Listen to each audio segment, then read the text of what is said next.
தாழ்த்துகிற ஆண்டவரே, தொடர்ந்து எங்க கூட பேசுங்கப்பா. இரட்சகர் இயேசுவின் நாமத்தில் பிதாவே, ஆமென். ஹல்லேலூயா. வேதத்தை எடுத்துக்கொள்ள மார்க் சுவிசேஷம் 5வது அதிகாரம்,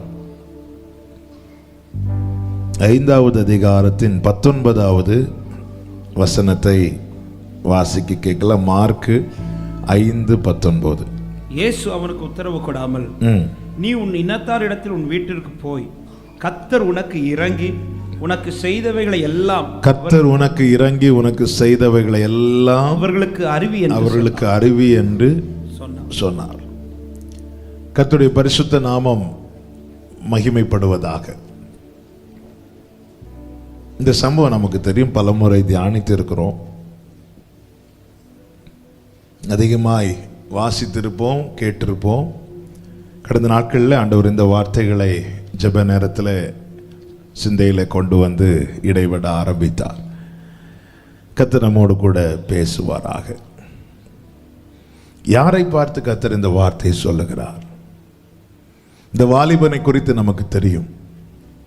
6000க்கும் அதிகமான பிசாசுகளால், அசுத்தாவிகளால் வாழ்க்கையே இழந்து நடுத்தெருவில் நின்னவன் என்று சொல்லலாம். நம்ம ஊர் லாங்குவேஜில் சொல்லணும்னா எல்லாம் இழந்து எங்கே நிற்கிறாங்க? இப்போ நடுத்தெருவில் நிற்கிறாங்க. இவனை குறித்து வேதம் சொல்லுகிறது 5வது அதிகாரம் அதனுடைய 3 முதல், அவனுடைய குடியிருப்பு கல்லறைகளிலே இருந்தது. ஆமென். கல்லறை என்று சொல்லும்போது ஒருத்தங்களை எப்போ கல்லறைக்கு போவோம்? சரி, இறந்த ஆள் எப்போ கல்லறைக்கு போவாங்க? நம்ம பல தடவை போயிட்டு வந்துட்டோம். இறந்தவர்கள் எப்பொழுது கல்லறைக்கு போவார்கள்? அவர்களுடைய லாஸ்ட். ஒரு சரீரத்தை கல்லறைக்கு தூக்கிட்டு போறனாலே அதுதான் அவர்களுடைய முடிவு. இவனுடைய குடியிருப்பு கல்லறைகளில் இருந்தது. இவனும் நினைத்திருப்பான், எல்லாரும் நினைச்சிருப்பாங்க இதுதான் இவனுடைய கடைசி.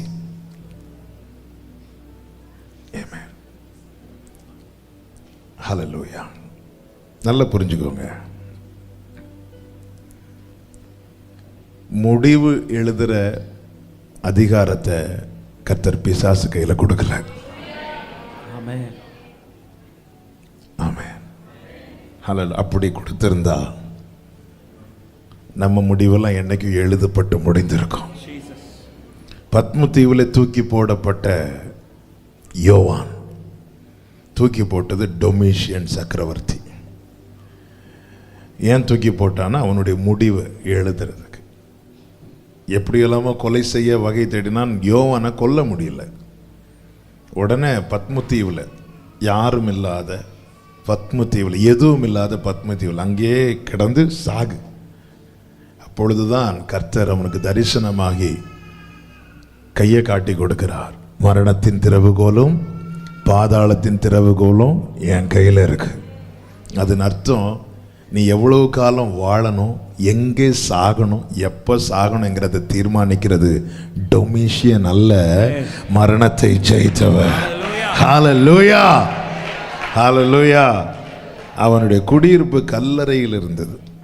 அவனை சங்கிலிகளாலும் கட்ட ஒருவனாலும் கூடாதிருந்தது.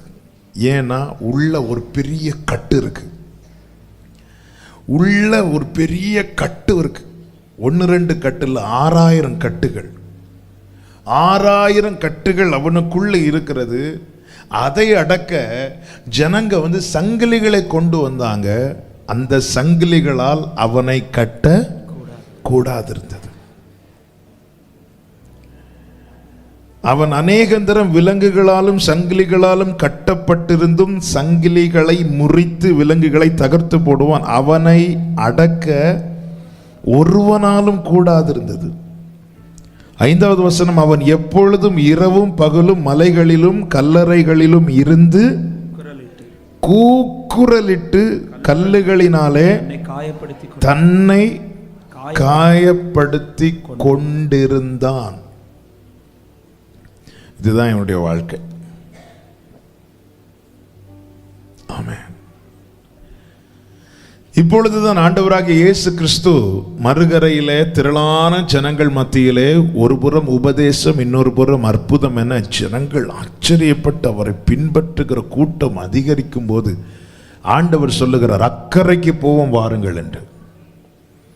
ஆண்டவராகிய இயேசு கிறிஸ்து படகில் ஏற கூட இருந்த 12 சீஷர்களும் அவரோடு கூட படகில் ஏறி இப்பொழுது அவர்கள் இக்கரையை நோக்கி வந்து கொண்டிருக்கிறார்கள்.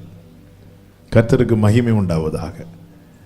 இயேசு கிறிஸ்து வரும்போது என்ன செய்து கொண்டு வந்தார் என்றால், அதாவது அக்கறையிலிருந்து இக்கரைக்கு வருவதற்கு முன்னே அவர் செய்த ஒரு காரியம் இருக்கிறது. அதை இங்கே சொல்லப்பட்டிருக்கிறது. கர்த்தருக்கு மகிமை உண்டாவதாக. 8வது வசனத்தை வாசிங்க. ஏனெனில் அவர் அவனை நோக்கி, அசுத்த ஆவியே, இந்த மனுஷனை விட்டு புறப்பட்டு போ என்று சொல்லி இருந்தார். அவர் ஏற்கனவே சொல்லிட்டார். அவருடைய கட்டளை பிறப்பிக்கப்பட்டது. நல்லா புரிஞ்சுக்கோங்க. அப்போ முதல்ல என்ன வருதுன்னா வார்த்தை வருது. அதுக்கு பின்னாடி யார் வரா? அதை நிறைவேற்றுகிறவர் வருகிறார். ஆமென். ஹல்லேலூயா. கட்டளை பிறப்பிக்கப்பட்டதின் அடையாளத்தில் ஒன்றுதான் இவர்கள் வருகிற வழியிலே காற்று கொந்தளித்தது, காற்று வீசினது, கடல் என்ன செய்தது? கொந்தளித்தது. அப்பொழுது கர்த்தர் என்ன செய்தார் என்றால் அதை அதட்டுகிறார். 39வது வசனம், 4:39. அவர் எழுந்து காற்றை அதட்டி கடலை அவர் அதட்டுகிறார். கடலை பார்த்து கடலை பார்த்து இறையாதே பேசாம இரு அப்படின்ட்டார். பேசாம இரு, அதட்டுறார். வார்த்தை யாருக்கு நேராய் வருகிறதோ அவங்க வாழ்க்கையில கொந்தளிப்பு உண்டாகும். அவங்க வாழ்க்கையில காற்றும் எதிராய் பலமாகவும் வீசக்கூடும். ஆனால் ஒன்றை புரிந்து கொள்ள வேண்டும், வார்த்தை அனுப்பினவர் வந்து கொண்டிருக்கிறார். ஹல்லேலூயா. வார்த்தை அனுப்புகிறவர் வந்து கொண்டிருக்கிறார். இப்பொழுது என்ன செய்கிறார்? அவர் வந்து கரையில இறங்கினதும் இவன் தூரத்திலே அவரை கண்டு ஓடி வந்து இவன் பணிகிறான். அப்பொழுது உள்ள இருந்தது பேச ஆரம்பிக்குது. நான் அந்த பிக்சர் அப்படியே உங்களுக்கு சொல்லிட்டு இருக்கிறேன். பேச எனக்கும் உமக்கும் என்ன?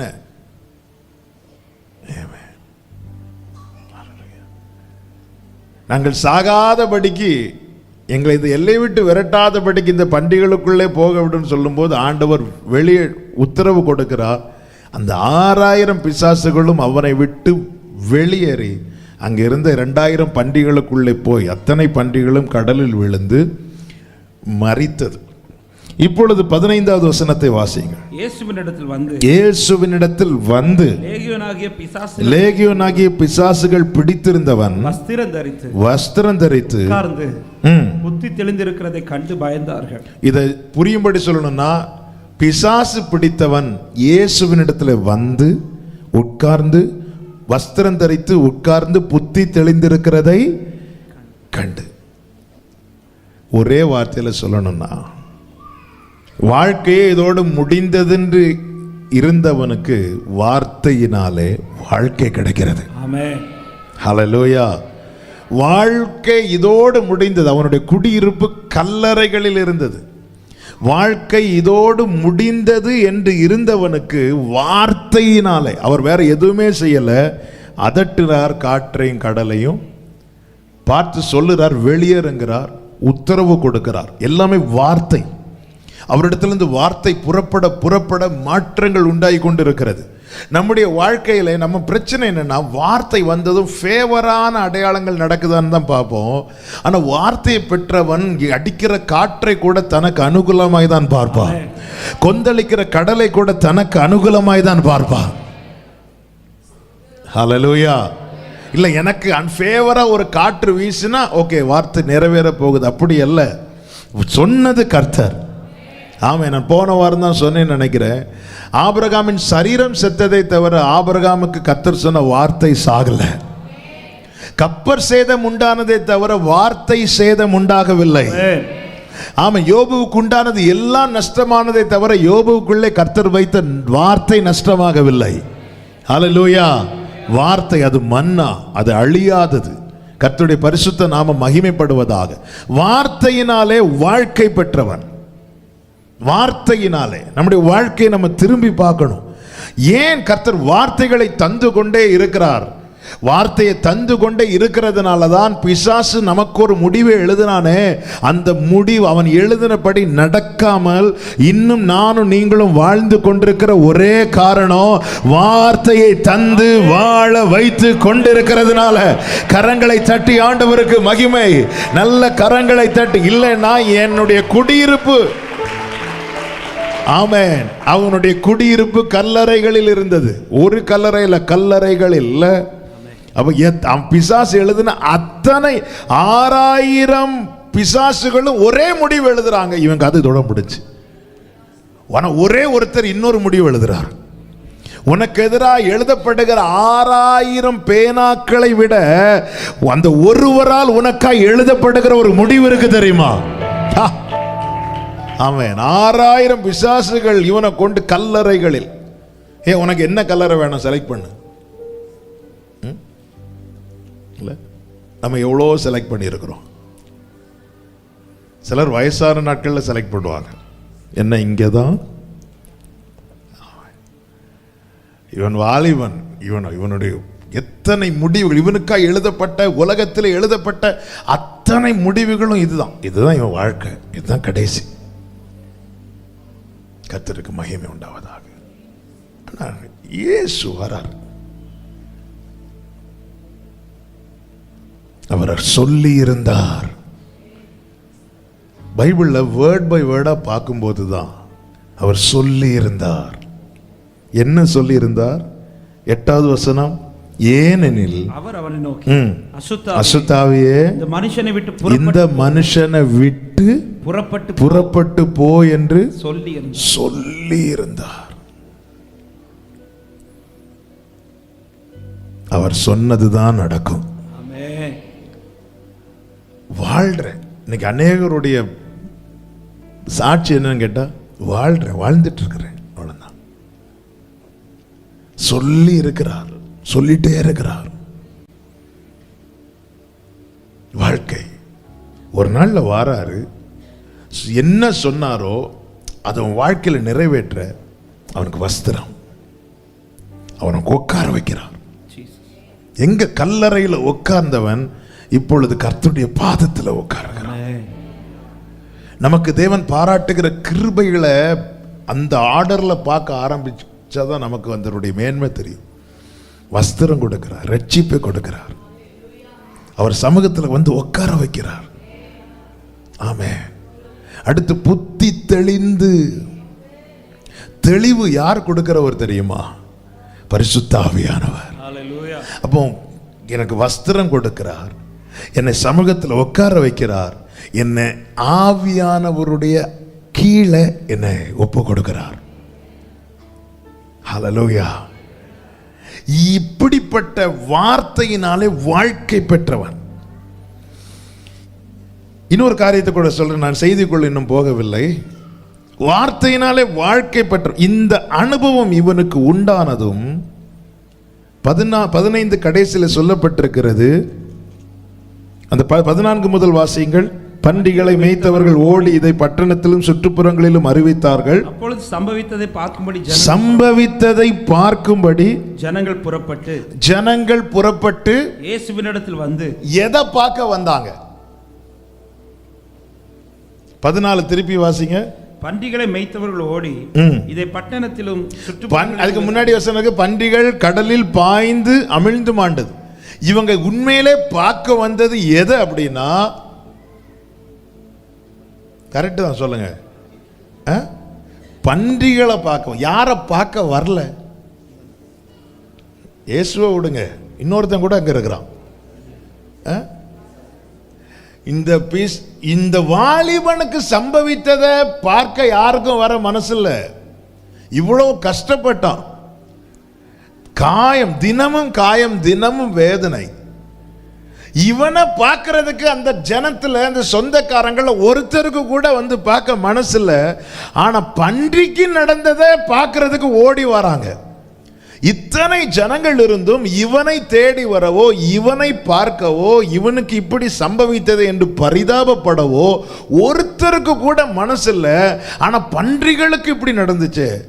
வாழை கடந்த நாள் காட்டுல வாழை போயிட்டேன்னு பார்க்க போவாங்க, ரப்பர் போயிட்டேன்னு பார்க்க போவாங்க இல்ல. ஒரு மனிதனுடைய ஆத்துமா என்பது எவ்வளவு விலையேற பெற்றது. ஆனா இங்கே ஒருத்தர் தேடி வந்தார் பாத்தீங்களா? இவனை பார்க்கிறதுக்கு இந்த வசனத்தை நீங்க பாத்தீங்கன்னா தெரியும். ஆமென். 6வது வசனத்தை வாசிங்க. அவன் இயேசுவை தூரத்திலே கண்டபோது, அவன் இயேசுவை தூரத்திலே கண்டபோது. அப்ப அவருடைய கண்கள் என்ன செய்து கொண்டிருக்கிறது? என்ன செய்து கொண்டிருக்கிறது? தேடிக்கொண்டிருக்கிறது, தேடிக்கொண்டிருக்கிறது. 5 கடைசியில் சொல்லப்பட்டிருக்கிறது, கல்லுகளால் தன்னை காயப்படுத்தி கொண்டிருந்தான். அப்ப தன் வேதனையில, தன் காயத்துல அவனுடைய கண்கள் எதை தேடுதுன்னா மருந்த தேடுது, ஆறுதலை தேடுது, விடுதலையை தேடுது, ஆரோக்கியத்தை தேடுது, சமாதானத்தை தேடுது. சுற்றிலும் பார்த்தார், பெற்றோர் வரல, சகோதரர்கள் வரல, உறவுகள் வரல, சொந்தங்கள் வரல, ஒருத்தர் வரல. ஆனால் மறுகரையிலிருந்து ஒருவர் படகுல ஏறி அத்தனை தடைகளையும் தாண்டி கரையிலே வந்து இறங்கினார். அவருடைய கண்கள் தூரத்திலே அவரை கண்டதும் க்ளோரி. ஆமென். நான் சொல்ற வார்த்தை உங்க வலது கரத்தை உயர்த்தி சொல்லுங்க, எனக்கு மருந்து இயேசுதான். ஹalleluya. ஆமென். ஹalleluya. இத்தனை பேர், ஒரு பன்றிக்கு ஏதாவது நடந்துன்னா வந்து பார்க்கறதுக்கு ஆள் இருக்கும். கடந்த நாள்ல ஒரு சிட்டுக்குருவி ஏதோ ஒரு ஊர்ல இறந்துட்டுன்னு சொல்லிட்டு ஊரே துக்கப்பட்டுச்சு. நீங்க நியூஸ் பார்த்தீங்களான்னு தெரியல. ஏதோ ஒரு ஊர்ல ஒரு சிட்டுக்குருவியே ஏதோ ஒரு அது வந்து இறந்துட்டுன்னு ஊரே துக்கப்பட்டுச்சு. ஆமென். ஒரு நாள்ல ஒரு சகோதரர், அவர் வீட்டில் இருக்கிற நாய் இறந்துட்டு, அப்போ நமக்கு தெரிஞ்ச சகோதரர் தான், பல வருஷத்துக்கு முன்னாடி. அப்போ நான் எதேர்ச்சியாக அவரை பார்க்க போகும்போது இருந்து அழுதுட்டு இருக்கிறார். ஏன் பிரதர் அழுதுங்க? நான் இறந்துட்டு, சரி போட்டு நான் கஷ்டப்பட்டு வளர்த்துருப்பீங்க. எங்கள் அப்பா இறந்தப்போ கூட நான் எப்படி அழலை.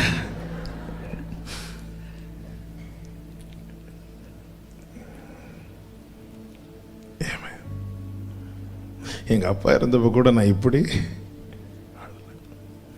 சரி ஒரு அழுது ஒரு 4 நாள் கழிச்சு ஸ்தோத்திர கூட்டெல்லாம் வச்சுட்டு, இந்த உலகம் எதுக்கு முக்கியத்துவம் கொடுக்க பாருங்க.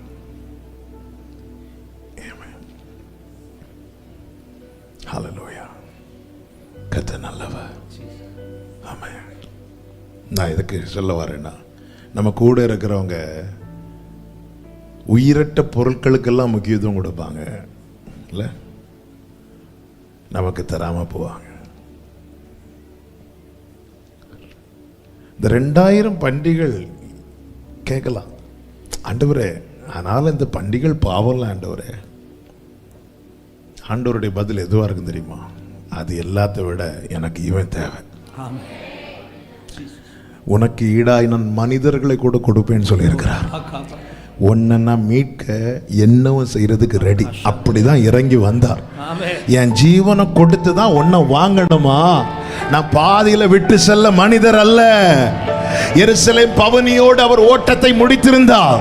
எருசலேம் பவனியோடு ஓட்டத்தை முடித்திருந்தால் நம்முடைய ஓட்டம் ஆரம்பிக்கவே பட்டிருக்காது. இல்ல, நான் எருசலேமுக்கு போனோம், நான் ஒப்பு கொடுக்கப்பட வேண்டும். வேதம் சொல்லுகிறது யோவான் 19 அவர் தன்னுடைய சிலுவையை சுமந்து கொண்டு போனார் என்று. ஆமென். அவரே எடுத்துட்டு சுமந்து கொண்டு போறார். ஏன்னா அவருக்கு நம்ம பிரஷியஸ்.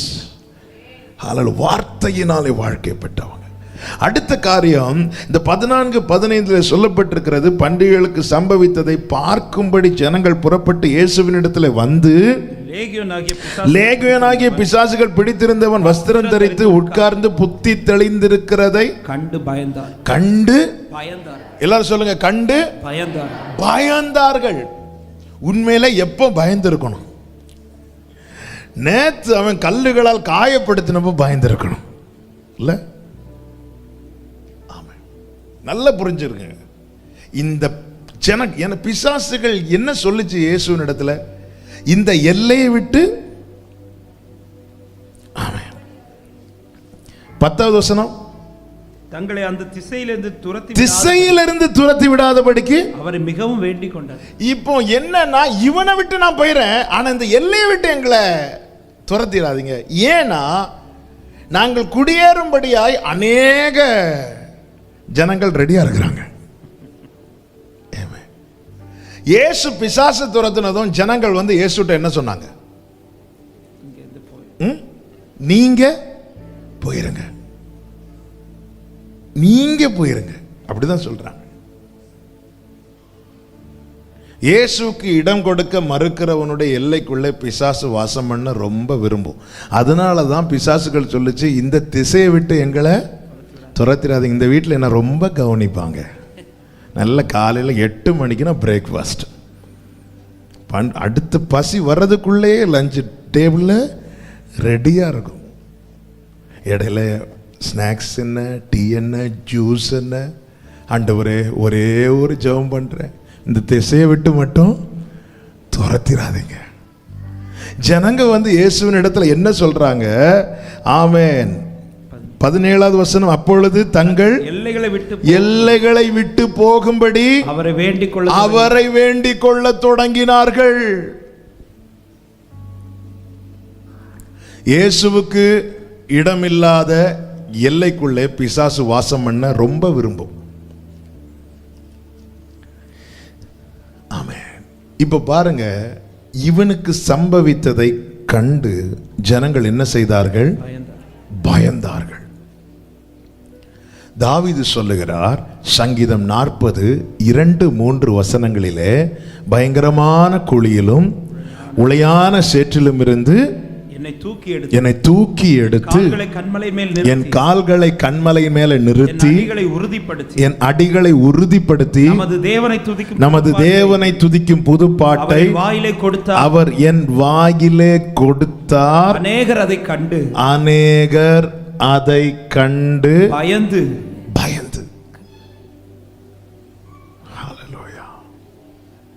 அநேகர் அதை கண்டு கேட்டார்கள் என்றல்ல, பயந்து.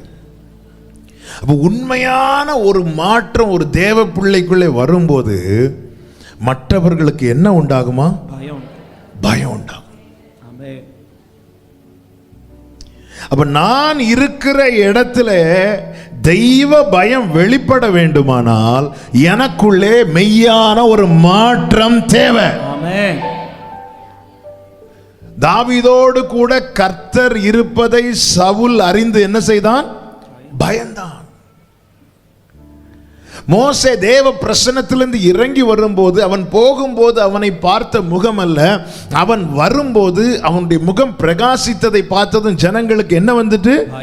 பயம் வந்துட்டு. இவன் பிசாசுகளால் அலைக்கழிக்கப்பட்ட போது இவனை பார்த்து பரியாசம் பண்ணி இருப்பாங்க. ஏன்னா வஸ்திரம் இல்லை,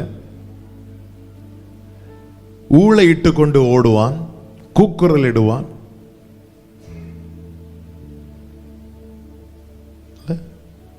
சில பிள்ளைங்களுக்கு சாப்பாடு கொடுக்கும் போது கூட சொல்லி கொடுப்பாங்க, ஒழுங்கா சாப்பிடலன்னு அவன்கிட்ட பிடிச்சு கொடுத்துருவேன்.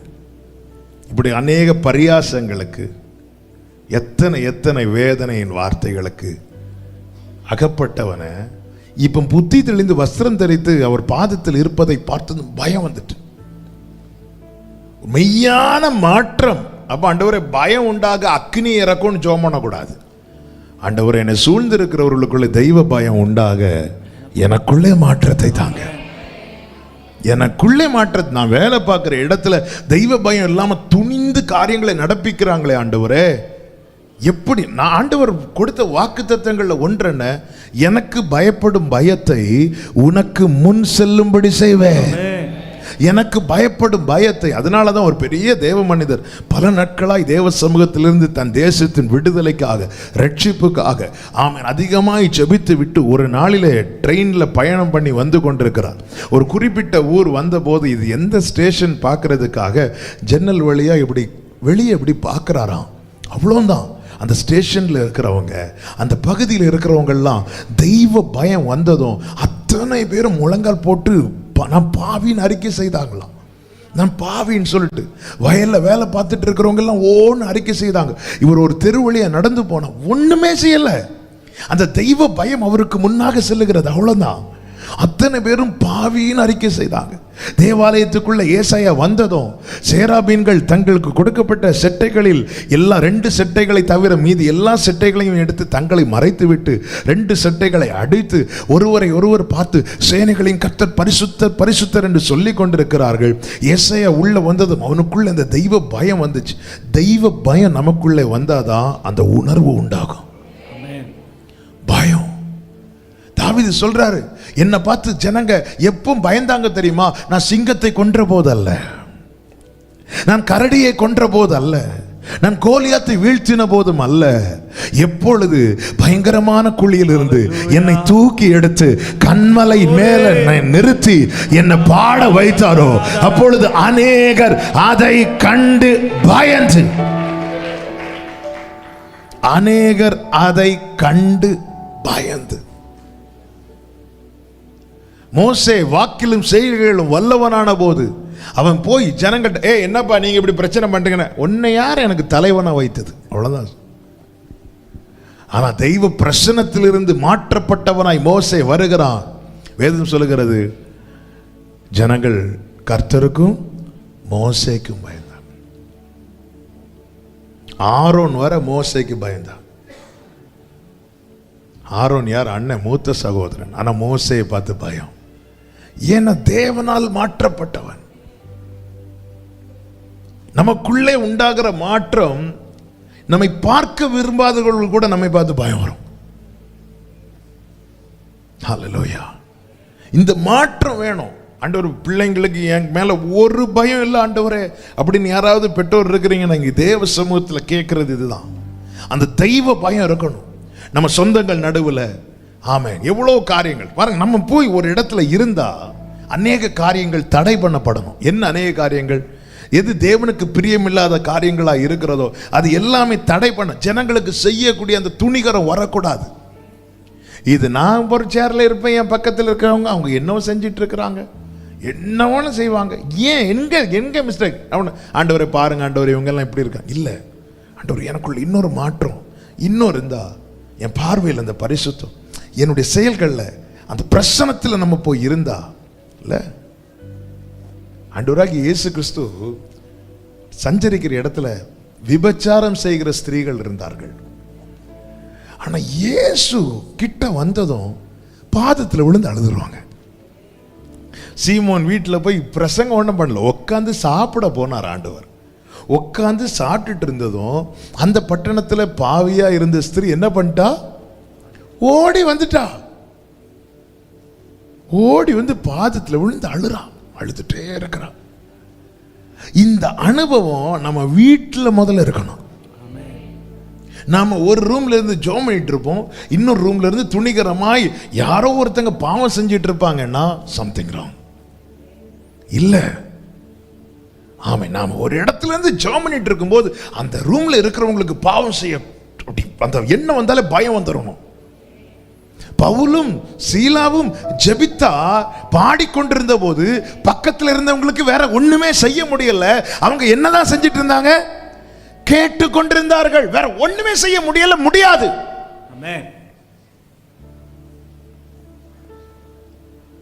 புத்தி தெளிந்து வஸ்திரம் தரித்து பாதத்தில் உட்கார்ந்து, அப்ப ஒரே வழி, நீ எங்க உட்கார்ந்துடணும்?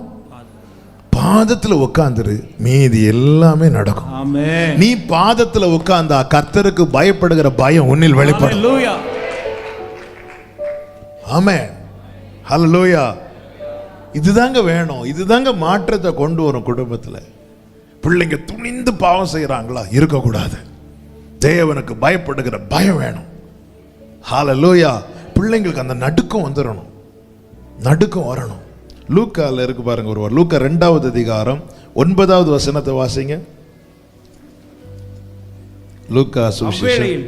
கர்த்தருடைய தூதன் அவர்களிடத்தில் வந்து நின்றார், கர்த்தருடைய மகிமை அவர்களை சுற்றிலும் பிரகாசித்தது. கர்த்தருடைய தூதன் வந்து நின்றான், கர்த்தருடைய மகிமை அவர்களை சுற்றிலும் பிரகாசித்தது. அவர்கள் மிகவும் பயந்தார்கள். கர்த்தருடைய தூதன் வந்து நின்றான், கர்த்தருடைய மகிமை சுற்றிலும் பிரகாசித்தது. இந்த வார்த்தையை சொல்லும் போது ஒரு வசனம் சங்கீதத்தில் இருக்கு, யாருக்காக ஞாபகம் வருதா? கர்த்தருக்கு பயந்தவர்களை அவருடைய தூதன் பாளையம் இறங்கி அவர்களை விடுவிப்பார். சங்கீதம் 34 இருக்குல்ல, அந்த வசனம் எடுத்த வாசிங்க. சங்கீதம் 34. கர்த்தருடைய தூதன் அவருக்கு பயந்தவர்களை சூழ பாளையம் இறங்கி அவர்களை விடுவிக்கிறார். அப்போ நான் பரலோகம் நமக்காக இறங்கும் போது நம்மை சுற்றிலும் என்ன பிரகாசிக்கும்? மகிமை பிரகாசித்ததுனால தான் மோசேயை பார்த்ததும் ஜனங்க பயந்தாங்க. இவன் வாழ்க்கையில கர்த்தருடைய வார்த்தை போனது.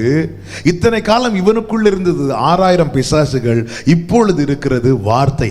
வேதம் சொல்லுகிறது, நீர் உம்முடைய சகல பிரஸ்தாபத்தை பார்க்கிலும் உம்முடைய வார்த்தையை மகிமைப்படுத்தி இருக்கிறேன்.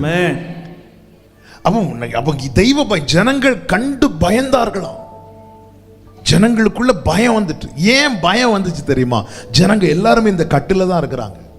எனவே தான் பிசாசு சொல்லுது, இந்த எல்லையை விட்டு எங்களை துரத்திடாதீங்க. ஜனங்க வந்து இயேசுவினிடத்தில் என்ன கேட்டிருக்கணும்? சமாரியாவிலே ஆண்டவராக இயேசு கிறிஸ்து போன போது ஜனங்கள் என்ன கேட்டார்கள்? எங்களை விட்டு நீங்க போயிடாதீங்கன்னு சொன்னாங்க. அந்த இடத்துல இயேசு இருந்தார். ஆனால் இந்த பட்டணத்தில் வந்தபோது ஜனங்கள்லாம் என்ன சொன்னாங்க தெரியுமா? நீங்க எங்களை விட்டு போயிருங்க. ஆமென். இயேசுவுக்கு நான் திரும்ப இந்த வார்த்தையை சொல்றேன், இயேசுவுக்கு இடம் கொடுக்க மனதில்லாதவனுடைய எல்லைக்குள்ளே பிசாசானவன் விரும்பி வாசம் பண்ணுவான். விரும்பி. ஒரு ஊருக்கு போறோம், நம்ம சொந்தக்காரங்க 5 ஃபேமிலி இருக்கிறாங்கன்னு வச்சுக்கோங்களேன். சில வீட்டில் நம்ம ரொம்ப போனா இங்கே தான் தங்குவேன் இல்லை.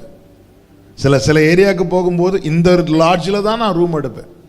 எது நமக்கு ரொம்ப கம்ஃபர்டபுளாக இருக்குதோ, எது நமக்கு ரொம்ப அனுகூலம் ஃப்ளெக்சிபிளாக இருக்குதோ, எங்கே போனால் ஓகே இங்கே பிரச்சனையே இல்லைன்னு தோணுதோ அந்த இடத்த நம்முடைய இருதயம் விரும்பும். இங்கே பிசாசுகள் சொல்லுது, இந்த எல்கையை விட்டு எங்களை துரத்திடாதீங்கன்னு சொல்ல காரணம் என்ன? அவன் பார்த்துட்டான், இவர்களுக்கு இயேசுவை ஏற்றுக்கொள்ள மனசு இல்லை. அவருடைய பிரசனத்துக்காக இவங்க ஏங்குறது கிடையாது, அவருடைய வார்த்தைக்கு இவங்க இடம் கொடுக்கறது கிடையாது. இவங்களுக்கு ஒரு தேவைன்னா மட்டும் வருவாங்க, ஆண்டவர்கிட்ட வாங்கிட்டு போவாங்க. ஆமாம், எங்கே தேவன் தங்கி இருப்பார் தெரியுமா? எங்கே அவருடைய வார்த்தையை கேட்க உட்கார்ந்து இருக்கிறவங்களும் அங்கே தங்கி இருப்பார். ஆமாம், நான் தான் திரும்ப திரும்ப சொல்வேன், சபைக்கு சொல்வேன், அது நீங்க கேட்டாலும் சரி கேட்கலாம் சரி, வார்த்தை பேசப்படும் போது வந்து பாதத்தில் உட்கார பழகுங்க. முடியாதவர்களுக்கு சிலருக்கு வேலை இருக்கும், அப்படிப்பட்டவங்களுக்கு நான் சொல்லலை. உங்களுக்கு வாய்ப்பு இருக்கு, எனக்கு இப்போ வந்து சர்ச்சில் உட்கார முடியும் அப்படின்றதான் இங்க என்ன பேசப்படுது வசனம். நமக்கு இவனுக்கு தெரியல, இவன் நினைச்சிட்டான் நேற்று வர என்ன ஜனங்க பார்த்து பயந்துட்டு இருந்தாங்கன்னு. இல்ல, நேற்று வர பார்த்து பயம் வந்து ஒன்ன அது உலகம் கொடுக்கிற பயம். இப்போ பார்த்து பயப்படுகிற பயம் கர்த்தர் கொடுக்கிற பயம். தாவீது சொல்லுகிறார், அநேகர் கண்டு பயந்து கர்த்தரை நம்புவார்கள். இந்த பயம் தான் தேவை. ஹல்லேலூயா. அநேகர் கண்டு பயந்து கர்த்தரை நம்பணும். வேலை பார்க்குற இடத்துல நாம போய் உட்கார்ந்து இருக்கும் போது நம்ம பக்கத்தில் இருக்கிறவங்களுக்குள்ள ஒரு தெய்வ பயம் வரணும்.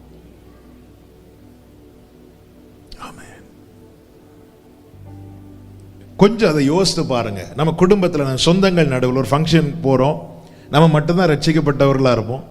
சில காரியங்களை அவங்க ரொம்ப செய்வாங்க, சந்தோஷத்துக்காக மகிழ்ச்சிக்காக நிறைய காரியங்களை செய்வாங்க. வேற வழியில் நம்ம போய் இருக்க தான் வேண்டிய ஒரு சூழ்நிலை இருக்கலாம். ஆனால் அந்த இடத்துல இந்த அனுபவத்தோடு நம்ம போய் இருக்கும்போது அதெல்லாமே அவங்க வந்து கட் பண்ணி வேண்டாம் வேண்டாம் வேண்டாம், என்னன்னு தெரியல, எனக்கு அதை செய்ய தோணலைன்னு சொல்லிட்டு தூக்கி போட்டா இந்த அனுபவம் எவ்வளோ நல்லா இருக்கும். ஆமென், ஹல்லேலூயா. இதுதான் நாங்கள் வேணும், இதுக்கு தாங்க ஆண்டவர் பேசிட்டு இருக்கிறாரு.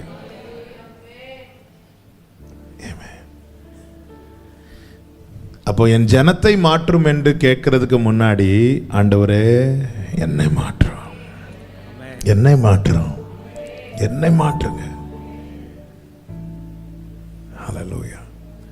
ஃப்ரெண்ட்ஸ் கூப்பிடுறாங்க, இங்க வாப்பா, நம்ம ஒரு காலத்துல எல்லாம் சேர்ந்து இருந்தோம், இன்னைக்கு வாங்க, திருப்பி ஒரு நாள் டைம் கிடைக்குது, வாங்க. போய் இருக்கும்போது ஆமென், வீணான கேலி பேச்சுகள் ஒன்றும் இல்லாம அந்த இடமே, அந்த சூழ்நிலையை மாறுறத கொஞ்சம் யோசித்து பாருங்க. வேலை பார்க்குற இடத்துல அப்படி ஒரு மாற்றம் வராது. நம்ம பக்கத்து டேபிளில் இருக்கிறவங்க துணிஞ்சு லஞ்சம் வாங்குறவங்களா இருக்கலாம், அல்லது துணிந்து, ஆனால் நம்ம போய் அவங்க பக்கத்தில் வந்து இருக்கும்போதே அந்த காரியங்கள் எல்லாம் மாறி எல்லாம் ஒழுங்கும் கிரமமாய் நடக்கிறத யோசிச்சு பாருங்க. தெய்வ பயம் எங்கே இருக்குதோ அங்கே எல்லாம் கரெக்டாக நடக்கும். ஹல்லேலூயா. நமக்கு ஒரு ஸ்கூல் படிக்கிற பிள்ளைங்களுக்கு ஒரு நாளைக்கு 8 hours இருக்கு. 5 பேர் பாடம் எடுக்கிறாங்கன்னு வச்சுக்கோங்களேன். 5 பேர் பாடம், எந்த டீச்சருடைய ஒர்க்கை வந்து கரெக்டாக செய்வாங்கன்னா, எந்த டீச்சரை குறித்து பயம் இருக்குதோ அந்த ஒர்க்கை கரெக்டாக, நாளைக்கு அசைன்மெண்ட் வைக்கலன்னா இவங்க, நாளைக்கு யாருக்கு அசைன்மெண்ட், அது இந்த சார், அவரை சமாளிச்சிடலாம், இவங்கள தான் சமாளிக்க முடியாது.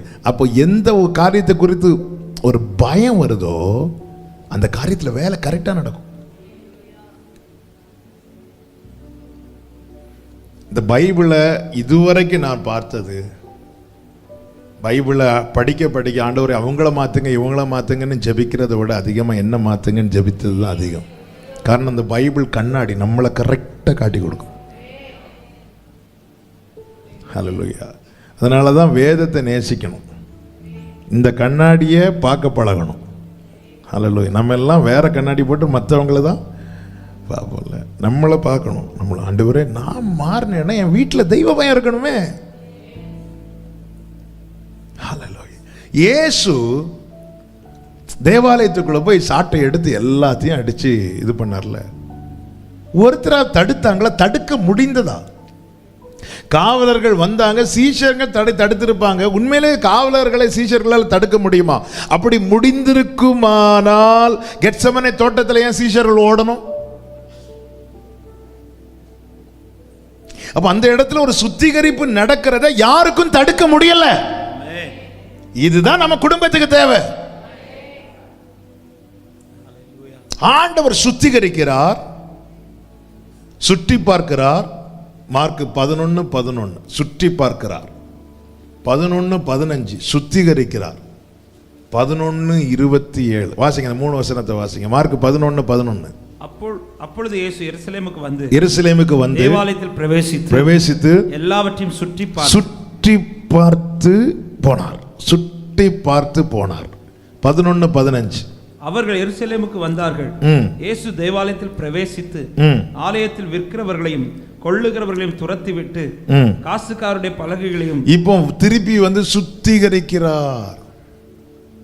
27 அவர்கள் மறுபடியும் எருசலேமுக்கு வந்தார்கள். அவர் தேவாலயத்தில் உலாவிக் கொண்டிருந்தார். இதுதாங்க நமக்கு தேவை. அவர் பார்க்கிறார், சுற்றி பார்க்கிறார், சுத்திகரிக்கிறார், உலாவுகிறார். இந்த அனுபவம் என் வாழ்க்கையில் உண்டாகணும், நான் தங்கி இருக்கிற வீட்டில் உண்டாகணும், நான் போகிற சபையில் உண்டாகணும், நான் வேலை பார்க்குற இடத்துல உண்டாகணும். எங்கே இருந்தாலுமே இயேசு இருக்கிற இடத்துல இதுதான் நடக்கும். யாருக்கும் அதை தடுக்க முடியாது. அதான் தெய்வ பயம், தெய்வ பிரசன்னம் வெளிப்படுகிற இடத்துல இந்த மாற்றம் உண்டாகணும். அதை கண்டு ஜனங்களுக்கு பயம் வந்துச்சு. ஹல்லேலூயா. ஆமென். வனாந்திரத்தில் ஒரு கல் எடுத்து தாவீது வைத்து படுத்தான், தூங்கினான். எழும்பி பார்க்கிறான், வானம், ஒரு தரிசனத்தை பார்க்கிறான். வானம் திறந்திருக்கிறது, ஏணி வைக்கப்பட்டிருக்கிறது, அதற்கு மேல கர்த்தர் நிற்கிறார். பைபிள் சொல்லுது அவன் பயந்தானா. அப்ப தெய்வ பிரசன்னம் இருக்கிற இடத்துல பாதுகாப்பு ஒரு பயம் இருக்கும். அந்த இடத்துல இருக்கிறவங்களுக்கு ஒரு பயம் இருக்கும். பயந்தது அவன் செய்தது என்ன தெரியுமா? தலை கீழே சரிச்சு வச்சிருந்த கல்லை எடுத்து நிமித்து வச்சுட்டான். நான் அதை இப்படி சொல்ல விரும்புகிறேன், ஒரு தெய்வ பயம் வந்துட்டேன்னா எல்லாத்தையும் நாமளே சரி பண்ணுவோம், ஒழுங்குபடுத்துவோம், ஆயத்தப்படுத்துவோம், தீர்மானம் எடுக்கிறான், உறுதிப்படுத்துகிறான், பொருத்தனை பண்ணுகிறான். ஒரு தெய்வ பயம் வந்ததும் ஒருவன் எல்லாமே மாறுது. அவன் எழும்பி கல்லை நிமித்து வைக்கிறான், பலி செலுத்துறான்.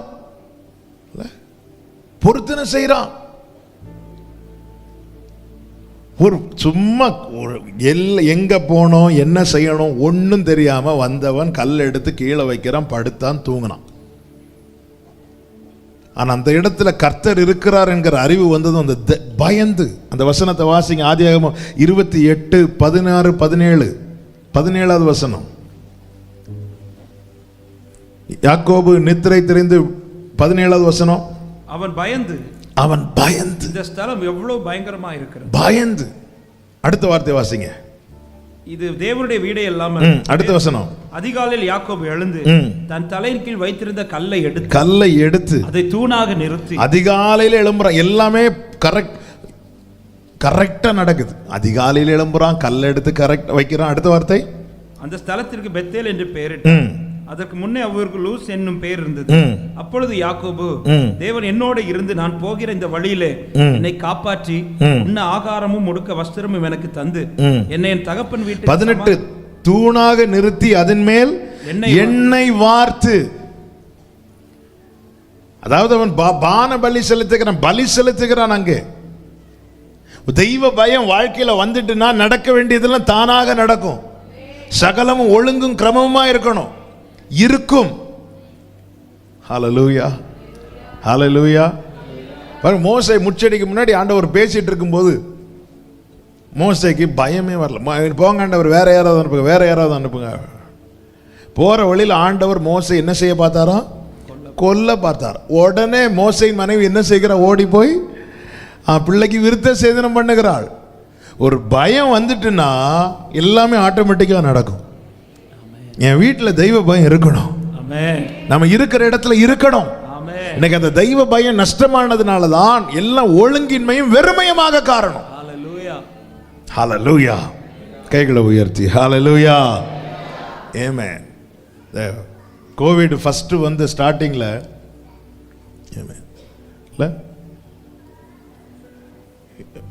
நிறைய இன்ஸ்ட்ரக்ஷன்ஸ் வரும். கையை கரெக்ட் அடிக்கடி கழுவுங்கள். ஒரு கொசு வந்து கையில் இருந்தாலே போயிருந்து கழுவும். அதுக்கு முன்னாடி சாப்பிட்டா கூட அந்நேரம் கை கழுவ மாட்டான், அப்படி இப்படின்னு தொடச்சிட்டு. இப்போ சாப்பிட்றதுக்கு முன்னாடி கை கழுவுது, சாப்பிட்டுட்டு கை கழுவிட்டு போயிட்டு சானிடைசர் எடுத்து. ஏன்னா ஒரு பயம் வந்துட்டு, பயம் வந்ததும் எவ்வளோ சுத்தத்தை எதிர்பார்க்குறோம், எவ்வளோ சுத்தமாக இருக்கணும்னு நினைக்கிறோம். கர்த்தருக்கு பயப்படுகிற பயம் ரொம்ப முக்கியம். அது நாம இருக்கிற இடத்துல வெளிப்படணும்னா நமக்குள்ளே மாற்றம் வேணும். ஹல்லேலூயா. ஆமென். என் வீட்டில் தெய்வ பயம் இருக்கணும்னு எத்தனை பேர் விரும்புறீங்க? எல்லாரும் தான் கை தூக்குவோம், நானும் கை தூக்குவேன். அது பேசும்போது இது ஒரு பெரிய சவாலாக இருக்கிறது, நமக்கு முன்னாடி சவாலாக இருக்குது. நம்ம பிள்ளைங்க வாழ்க்கை சீர்படும், ஹல்லேலூயா, ஸ்திரப்படும். ஆமே. நான் இன்னொரு பாயிண்ட் தான் ரொம்ப வலியுறுத்தி பேசும்படி நான் அதை பெருசாக எழுதி வச்சேன். ஆனால் இந்த பாயிண்ட் ஆண்டவர் பேச வச்சுட்டு இருக்கிறான். ஆமே. கர்த்தருக்கு மகிமை உண்டாவதாக. ஆபிரகாம் இருந்த வரைக்கும் பெலிஸ்தியர் ஆபிரகாம் தோண்டின துறவை மூடி போடவில்லை, ஏன்னா பயம் இருந்துச்சு. ஆனால் ஆபிரகாம் மரித்த பிறகு ஆபிரகாம் தோண்டின துறவை வந்து மூடி போட்டாங்க. அது 27 இருக்கிறது, 26 இருக்கு, எடுக்க வேண்டாம். அப்போ ஆபிரகாம் வயசானவர், கையில் ஒரு கோலை வச்சு நடக்கிறவர். ஏன் பெலிஸ்தியர் அப்ப மூடி போடல? ஒரு பயம் இருந்துச்சு. அந்த தெய்வ பயம் விளங்கணும், வெளிப்படணும். ஆதியாகமம் 35வது அதிகாரத்தில் கர்த்தருக்கு மகிமை உண்டாவதா, யாக்கோபு பெத்தேலுக்கு போகும்போது ராகேல் லேயாள் எல்லாம் பார்த்து சொல்லுவாரு. 2வது வசனத்தை வாசிங்க. அப்பொழுது யாக்கோபு தன் வீட்டாரையும் தன்னோட கூட இருந்த மற்ற அனைவரையும் நோக்கி, உங்களிடத்தில் இருக்கிற அந்நிய தெய்வங்களை விலக்கி போட்டு உங்களை சுத்தம் பண்ணி கொண்டு உங்கள் வஸ்திரங்களை மாற்றுங்கள், நாம் எழுந்து பெத்தேலுக்கு போவோம் வாருங்கள் என்று சொல்லும் போது 4வது வசனம். அப்பொழுது அவர்கள் தங்கள் கையில் இருந்த எல்லா அந்நிய தெய்வங்களையும் தங்கள் காதணிகளையும் யாக்கோபிடத்தில் கொடுத்தார்கள். யாக்கோபு அவைகளை ஒரு மரத்தின் கீழே புதைத்து போட்டான். அடுத்த வசனம். பின்பு பிரயாணம் புறப்பட்டார்கள். அவர்களை சுற்றிலும் இருந்த பட்டணத்தாருக்கு தேவனாலே பயங்கரம் உண்டானதினால் அவர்கள் யாக்கோபின் குமாரரை பின்தொடராதிருந்தார்கள். மாற்றத்துக்கு தங்களை ஒப்பு கொடுக்கிறாங்க. உலகத்துக்கு ஒத்த காரியங்கள் வேண்டாம், லாபானின் விக்கிரங்கள் வேண்டாம், எல்லாத்தையும் மாத்துறாங்க. இஸ்மவேலின் அடையாளமான காதணியை கலத்தி போடுறாங்க. நான் இஸ்ரவேலன். கர்த்தர் யாக்கோபை யாரா மாத்திட்டாரு? இஸ்ரவேலை மாத்திட்டார். காதணிகள் யாருடைய அடையாளம்? இஸ்மவேலின் அடையாளம். நியாயாதிபதிகள் இருக்கிறது, அவர்கள் இஸ்மவேலராய் இருந்தபடியினாலே, காரணம் அந்த அடிமையின் சின்னம் தான் காதை சேர்த்து என்ன செய்வாங்கன்னா குத்துவாங்க, ஓட்ட போடுவாங்க. அது அடிமையின் சின்னம் இஸ்மவேல். அப்ப இவங்க புறப்படுறாங்க. எதை நோக்கி புறப்படுறாங்கன்னா கானானை நோக்கி புறப்படுறாங்க. புறப்படும் போது கர்த்தர் தரிசனமாகிற பேசுறார். வர வழியில வேற பிரச்சனை, 30 நாள்ல இன்னொரு பிரச்சனை நடந்துச்சு. ஆமா, அப்ப இவ்வளவு துணிகரமான காரியங்கள் நடக்க காரணம் என்ன? தெய்வ பயம் இல்லாததுனால. நான் புறப்படும் போது எனக்கு பயப்படும் பயத்தை நான் உனக்கு முன் செல்லும்படி செய்வேன். இங்க பாருங்க, இவங்க அந்த பிரதிஷ்டைக்கு வராங்க, அந்த அர்ப்பணிப்புக்கு வராங்க. அதன் பிறகு வேதம் சொல்லுகிறது, பின்பு பிரயாணம் புறப்பட்டார்கள். இதுக்கு முன்னாடி லாபான் புறப்பட்டு வரான், ஏசா வரான், வர வழியில இன்னொரு பிரச்சனை, வேதனை மேல வேதனை தான் யாக்கோபுக்கு இருந்துச்சு. ஆனா எப்போ இவைகள் வேண்டாம் என்று தங்களை விட்டு கொடுத்தார்களோ, பின்பு பிரயாணம் புறப்பட்டார்கள். அவர்களை சுற்றிலும் இருந்த பட்டணத்தாருக்கு என்ன உண்டாயிட்டா? தேவனாலே பயங்கரம் உண்டானதினால் அவர்கள் யாக்கோபின் குமாரரை பின்தொடராதிருந்தார்கள். இன்னைக்கு துணிந்து சத்துரு பின்தொடர்றானா? ஆண்டவர் உணர்த்துற காரியத்தை தூக்கி போட்டுருங்க, வேண்டாம். தேவனால உண்டாகிற பயங்கர வெளிப்படணும், தெய்வ பயம் வெளிப்படணும். குமாரரை பின்தொடரலையா? நீங்க 34வது அதிகாரத்தையும் 35வது அதிகாரத்தையும் வீட்டில் போய் வாசிங்க. எவ்வளவு வேதனை, எவ்வளவு வேதனை. ஏன் இந்த துணிகரம் வந்துச்சு? தேவனுக்கு பயப்படுகிற பயம் இல்லாம போனதுதானே காரணம். மாற்றம் உண்டானால் தெய்வ பயம் வெளிப்படும். கைகளை உயர்த்தி ஆமென் சொல்லுங்க. இதுதான் வேதம், இதுதான் சத்தியம். மாற்றம் உண்டானால் தெய்வ பயம் வெளிப்படும். தெய்வ பயம் வெளிப்பட்டால் மட்டும்தான் 5:1 பிரயாணம் புறப்பட முடியும். யாக்கோபு எங்கே பிரயாணத்தை ஆரம்பிக்கிறார்? 31வது அதிகாரம் 18 கடைசி வாசிங்க. கானான் தேசத்தில் இருக்கிற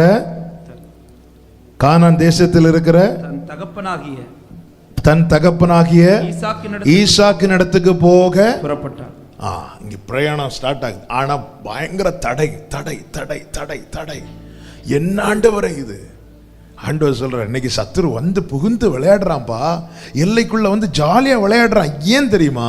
எனக்கு பயப்படுகிற பயம் இல்லை. இன்னைக்கு மனிதர்கள் தலைமையில ஏறி போறாங்க. ஏன் தெரியுமா? எனக்கு பயப்படுகிற பயம் இல்லை. அப்ப அந்த பயம் வரணும்னா உனக்குள்ள மாற்றம் இருக்கணும். யாக்கோபு சொல்றான், வேண்டாம், தேவையில்லாத தூக்கி போடுங்க, நம்முடைய ஓட்டம் பாதியில போயிடக்கூடாது, வேண்டாம். எல்லாத்தையும் தூக்கி போட்டாங்க. பின்பு பிரயாணம் புறப்பட்டார்கள். நாம் அந்த நித்தியத்தை நோக்கி பயணிக்கிறோம். நாம் மாத்திரமல்ல, நம்முடைய குடும்பம், நம்முடைய தலைமுறை, நானும் என் வீட்டாருமோ வென்றால், ஹalleluya. வழியில எது தடை? அது வேண்டாம். அது இருந்துச்சுன்னா சத்துரு உரிமை பாராட்டுகிறது ஒன்றும் நமக்குள்ள இருக்கக்கூடாது. ஆமென். ஹalleluya, ஹalleluya. 2 டீம் விளையாடுவாங்க, எந்த கேம் ஆன, கிரிக்கெட் ஆகட்டும், ஃபுட்பால் ஆகட்டும். ஆமாம், இது இந்தியன் கிரிக்கெட் டீம்னு எப்படி சொல்லுவோன்னா, ஆமாம், அவங்களுக்குள்ள வஸ்திரத்தை வச்சுல. ஆமாம், இந்தியன் கிரிக்கெட் டீம் விளையாட வரும்போது பாகிஸ்தான் ட்ரெஸ்ஸை போட்டுட்டு வந்துட்டா இல்லை, எவ்வளோ வித்தியாசம் இருக்கு. நீங்கள் உலகத்தார் அல்ல. நம்முடைய கிரியைகள், நம்முடைய சுபாவங்கள், நம்முடைய வேஷங்கள் அதை காட்டி கொடுக்கணும். அந்தரங்கமும் வெளியரங்கமும் கர்த்தருடைய பார்வையில் யாருக்கு ஒரே போல் இருக்கிறதோ அவர்களுக்கு முன்பாக கர்த்தருக்கு பயப்படுகிற பயம் செல்லும். மோசே நின்னப்போ ஆரம்பத்தில் பார்வோன் நடுங்கினான். பின்பு மோசே கிட்ட பார்வோன் என்ன சொன்னான் தெரியுமா? வேண்டிக் கொள்ளுங்கள், எனக்காக வேண்டிக் கொள்ளுங்கள். அந்த மாற்றம் வரும்போது உங்க ஜெபத்தை பார்த்து பரியாசம் பண்றவங்க உங்ககிட்ட சொல்லுவாங்க, நீங்க ஜெபம் பண்ண நடக்கும், எனக்காக ஜெபம் பண்ணுங்க. இந்த மாற்றம் தேவை. இன்னொரு காரியத்தை, இன்னும் 3 காரியத்தை அப்படியே சொல்லி நான் ஜெபிக்க விரும்புகிறேன். இங்கே இவன் என்ன செய்கிறான்? இந்த மாற்றம் உண்டான போது ஜனங்க சொல்றாங்க, நீங்க எங்க ஊரை விட்டு போயிருங்க அப்படின்னு. அப்பொழுது அவர் படகில் ஏறுகிற பொழுது 18வது வசனத்தை வாசிங்க. மார்க் 5:18. அப்படியே அவர் படகில் ஏறுகிற பொழுது பிசாசு பிடித்திருந்தவன் அவரோட கூட இருக்கும்படி தனக்கு உத்தரவு கொடுக்க அவரை வேண்டிக் கொண்டார். அதற்கு அவருடைய பதில் என்ன? இயேசு அவனுக்கு உத்தரவு கொடாமல், இயேசு அவனுக்கு உத்தரவு கொடாமல், நீ உன் இனத்தாரிடத்திற்கு போய் கர்த்தர் உனக்கு இறங்கி உனக்கு செய்தவைகளை எல்லாம் அவர்களுக்கு அறிவி என்றார். ஆமா. இப்போ அவன் என்ன கேட்கிறான்னா, நான் உங்க கூட வந்துடுறேன். இப்ப இயேசு என்ன செய்கிறார்? எங்கிருந்து வந்தாரோ அங்கே போக படகுல ஏறுறார். ஏறும்போது அவரால் மாற்றம் உண்டானவனுடைய ஜெபம் எதுவா இருந்துச்சுன்னா, நான் உங்க கூட வந்துடுறேன். உண்மையில் இந்த ரட்சிக்கப்பட்ட அனுபவத்தில் எல்லாருடைய ஜெபமும் இதுதான். என்ன தெரியுமா? ஆண்டவரே என்னை கூட்டிட்டு போயிருங்க ஆண்டவரே. அதான் அந்த ரட்சிக்கப்பட்ட அந்த ஆரம்பத்தில் அதான் ஆண்டவர் சொன்னார், ஆதியில் உனக்கு இருந்த அன்பு ஆதியிலே, ஆனால் உன் பேரில் எனக்கு ஒரு குறை உண்டு. ஏன்னா ஆதியில உனக்கு இருந்த. அப்போ எப்படின்னா, இன்னைக்கு வரமாட்டாரா, நாளைக்கு காலையில் வரமாட்டாரா, இன்னைக்கு நைட்டு வரமாட்டாரா, இப்படி எதிர்பார்த்த நீ இப்போ நீ இதோ கர்த்தர் வருகிறார், அவர் கொஞ்சம் மெதுவா வாங்க ஆண்டவரே. இல்லை, எல்லாருமே இந்த ஆரம்பத்தில் இவன் தான் இப்பதான் ரட்சிக்கப்பட்டிருக்கிறான், இப்பதான் இவனுக்குள்ள ஒரு மாற்றம். நேரா வந்து சொல்றான், ஆண்டவரே நானும் உங்க கூட வந்துடுறேன். அதற்கு தேவனுடைய பதில் என்னன்னா, நீ போய் கர்த்தர் உனக்கு இறங்கி உனக்கு செய்தவைகளை எல்லாம் அவர்களுக்கு அறிவி. அதன் அர்த்தம் என்ன? இந்த பாரு, உன் தேவை சந்திக்கப்பட்டுட்டு இனி உன்னாலதான் இந்த பட்டணத்தின் தேவை சந்திக்கப்பட போகிறது. ஆமென். ஹல்லேலூயா. ஜனங்க போன்னு சொல்லும்போது ஆண்டவர் வெறுமையா போகல, அந்த பட்டணத்தில் ஒருவனை வைத்து விட்டு தான் போகிறார். நேற்று வர உனக்கு நான் தேவைப்பா, இனி இன்னையிலிருந்து இந்த குடும்பத்துக்கு இந்த பட்டணத்துக்கு நீ தேவை. நம் தேவை இன்னதென்று அறிந்து தேவனிடத்தில் கேட்பதோடு நிறுத்தி விடாமல், நாம் எதற்கெல்லாம் தேவை என்கிற அந்த உணர்வு தேவை, அந்த அறிவு தேவை. எனவே தான் பவுல் சொல்லுகிறார், பிலிப்பியர் 1வது அதிகாரம் 23-24 வசனங்கள். பிலிப்பியர் 1வது அதிகாரம் 23-24 வசனங்கள்.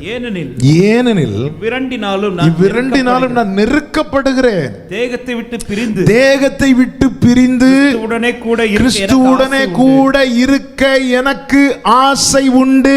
அதிக நன்மையா இருக்கும். இந்த தேகத்துல நான் இருக்கிறதை விட இதை விட்டு பிரிந்து இயேசுவோடு இருக்கிறது எனக்கு என்ன நன்மையா இருக்குமா? இங்கே நான் பெற்றுக்கொள்கிற எல்லாம் என் குடும்பத்தோடு இருக்கிறதை விட, என் பிள்ளைகளோடு இருக்கிறதை விட அதிக நன்மையா இருக்குமா?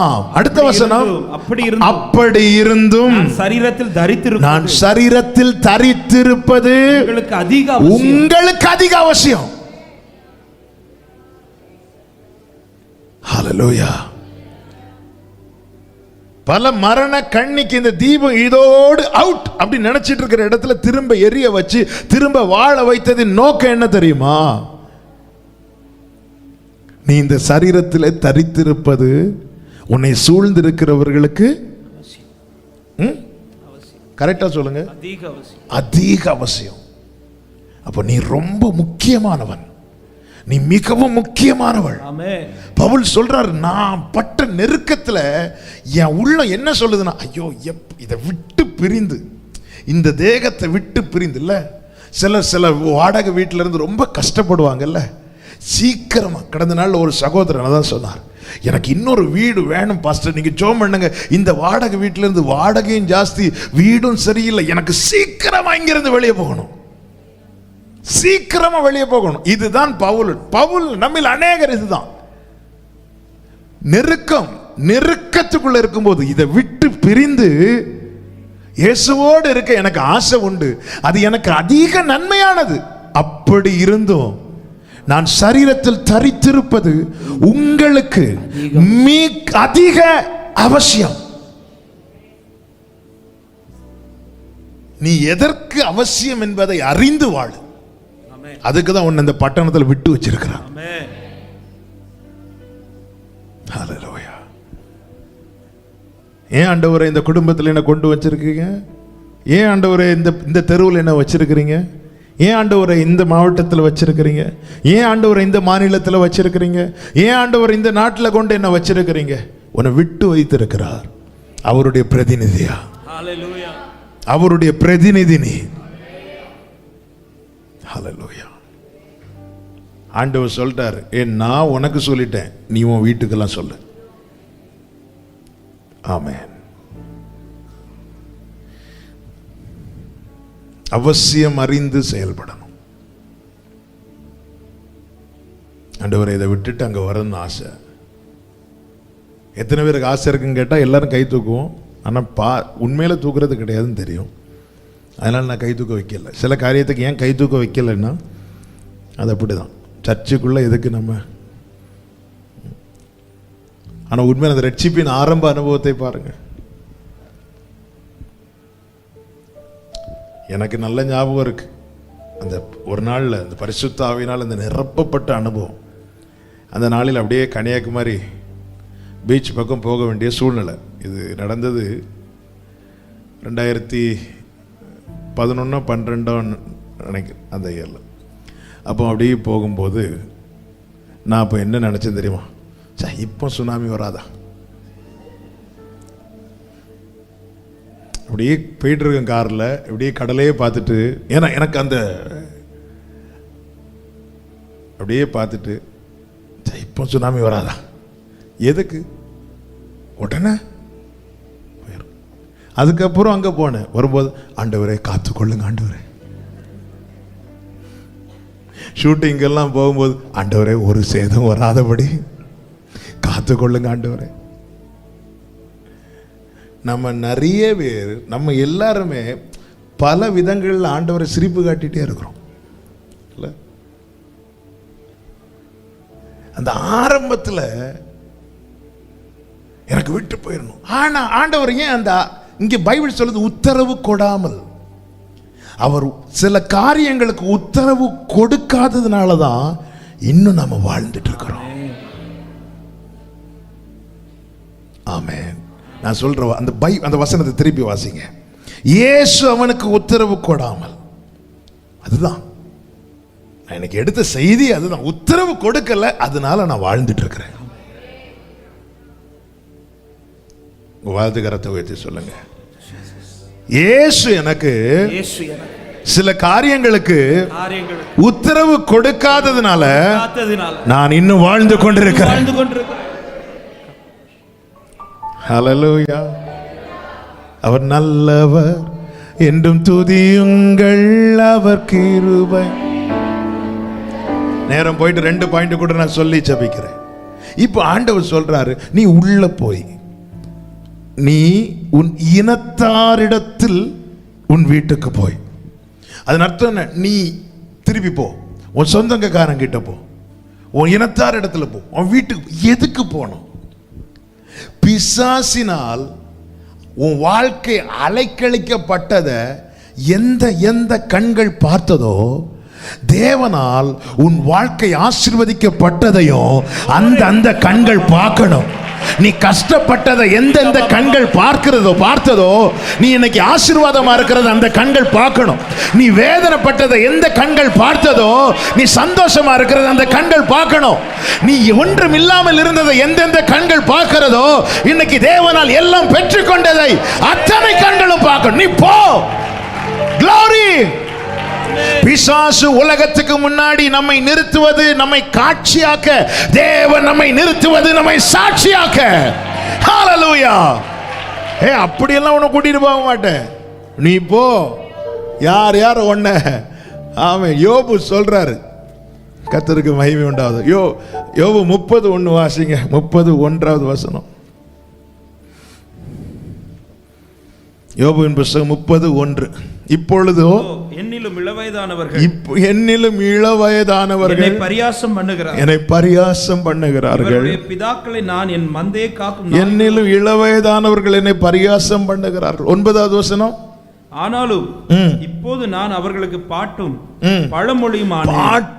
பழமொழியுமான. நிறைய பேர் நம்மளை வச்சு பாட்டு எழுதிட்டு இருக்கிறாங்க. நம்மளை வச்சுலாம் பாட்டு எழுதுவாங்க. சொந்தக்காரங்கள்ட்ட கேளுங்க. நம்மளெல்லாம் பாட்டு எழுதும்போது 2 சரணம் 3 சரணம் தான். அவங்களாம் 7 8 10 சரணம் ஒரே பாட்டு. எத்தனை வருஷம் ஒரே பாட்டு.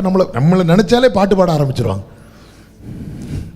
பாட்டும் பழமொழியுமான. அடுத்த வசனம், என்னை அருவருத்து எனக்கு தூரமானார்கள். கர்த்தர் செய்த காரியம் என்ன? 42வது அதிகாரம் 10-11 வாசிங்க. யோபு சிநேகிதருக்காக வேண்டுதல் செய்தபோது கர்த்தர் அவன் சிறையிருப்பை மாற்றினார். யோபுவுக்கு முன்னிருந்த எல்லாவற்றை பார்க்கிலும் தனியாய் கர்த்தர் அவருக்கு தந்தரளி. அடுத்த வசனம், அப்பொழுது அவனுடைய எல்லா சகோதரிகளும் முன் அவனுக்கு அறிமுகமான அனைவரும் அவரிடத்தில் வந்து. இதுக்கு முன்னாடி அறிமுகமானவங்க பிசாசினால் அவனுக்கு ஒரு சோதனை வந்து எல்லாம் இழந்த போது அவனை விட்டு தூரம் போனாங்க. கர்த்தர் சொல்லிட்டார், யோபுவே சொல்லிட்டார், ஆண்டவரே நீங்க தேடுனா நான் இருக்க மாட்டேன், என்ன தூக்கிருங்க. ஆண்டவர் சார், யோபு வெயிட் பண்ணு, அப்படிலாம் தூக்க மாட்டேன். உன்னை வச்சு பாட்டு எழுதுனா பாத்தியா, நீ அநேகருக்கு பழமொழியான தெரியுமா, அத்தனை பேரையும் வர வைப்பேன். உனக்கு முன் அறிமுகமான ஆணை. தேவனுடைய செயல் வந்து அவர் என்னையும் பார்ப்பார், என்னை சுத்தியும் பார்ப்பார். நான் என்ன நினைக்கிறேன்னு பார்ப்பார், என்னை சுத்தி இருக்கிறவங்க என்ன நினைக்கிறாங்கன்னு பார்ப்பார். ஒன்னையும் விட மாட்டார். ஆண்டவர் சொன்னார், 6000 பிசாசினால் நீ வாழ்வு இழந்ததான் இந்த ஜனங்க பார்த்திருக்கிறாங்க. எந்தெந்த கண்கள் நீ அலங்கோலமாக்கப்பட்டதை பார்த்துச்சோ அத்தனை கண்களும் நீ வாழ்ந்திருக்கிறத பார்க்காம உன்னை நான் எடுக்க மாட்டேன். நான் இப்பொழுது உனக்கு உத்தரவு கொடாதது உன்னை சாட்சியாய் நிறுத்தவே. ஹalleluya, ஹalleluya, ஆமென். அடுத்த ஒரு காரியத்தை சொல்லி முடிக்கிறேன். உன்னுடைய சாட்சி மிக அவசியம். ஆமென். ஒரு நிமிஷம் அப்படியே கண்களை மூடி பைபிளை நெஞ்சோடு சேர்த்து வச்சு ஒரு கையை வானத்துக்கு நேராக உயர்த்தி, ஆண்டவரே என் சாட்சி அவசியம், ஆண்டவர் என் குடும்பத்துக்கு என் சாட்சி அவசியம், என்னை சூழ்ந்து இருக்கிறவர்களுக்கு சாட்சி அவசியம். சாட்சி சொல்ல வைங்கப்பா. கர்த்தருக்கு காத்திருந்தானே, அவர் இவனை விடுவிக்கட்டும், அவர் செய்வாரா பாப்போம். இப்படி நிறைய கேட்டுட்டேன்ப்பா, சாட்சி சொல்ல வைங்கப்பா, சாட்சி சொல்ல வைங்கப்பா. எந்த காரியம் நடந்தா சாட்சியாகணும் உங்களுக்கு தெரியும்ல. அந்த காரியத்துக்காக இப்ப ஜெபம் பண்ணுங்க. நான் பிரசங்கத்தை இங்க முடிக்கிறேன், இப்ப நீங்க ஜெபம் பண்ணுங்க. இவன் வாழ்க்கையில இந்த காரியம் நடந்தா மட்டும்தான் இவனால சாட்சியா இருக்க முடியும். கர்த்தர் அதை நடப்பித்தார். 6000 பிசாசுகளால் அதை தடுக்க முடியல, முடியாது. உங்க வாழ்க்கையில் நீ எந்த காரியம் நடந்தது சாட்சியாகும். அப்படியே ஜெபம் பண்ணுங்க. முழங்கால் போட முடியும், முழங்கால் போட்டுருங்க. அப்படியே ஜெபம் பண்ணுங்க. நான் செய்தி எங்க முடிக்கிறேன், நான் செபிக்க ஏவப்படுகிறேன். இனி என்ன நடந்த சாட்சியாகும், அதுக்கு இப்ப ஜெபம் பண்ண போறீங்க. ஜெபம் பண்ணுங்க.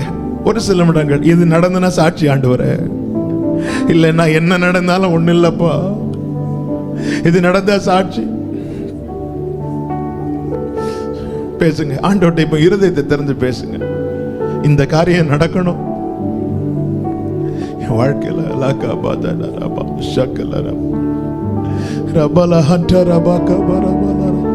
ஜெபம் பண்ணுங்க. இப்போ கொஞ்ச நேரம் ஜெபம் பண்ணுங்க.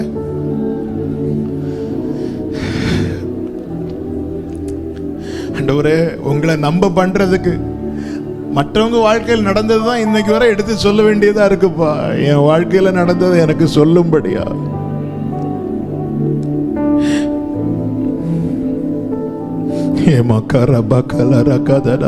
ஆன்லைன்ல பார்த்துட்டு இருக்கிற அன்பு சகோதர சகோதரி, ஆமென், டிவியில பார்த்துட்டு இருக்கிற அன்பு சகோதர சகோதரி, இந்த நேரத்தில் நீங்க இருக்கிற இடத்துல முழங்கால் போட்டு ஜெபம் பண்ணுங்க.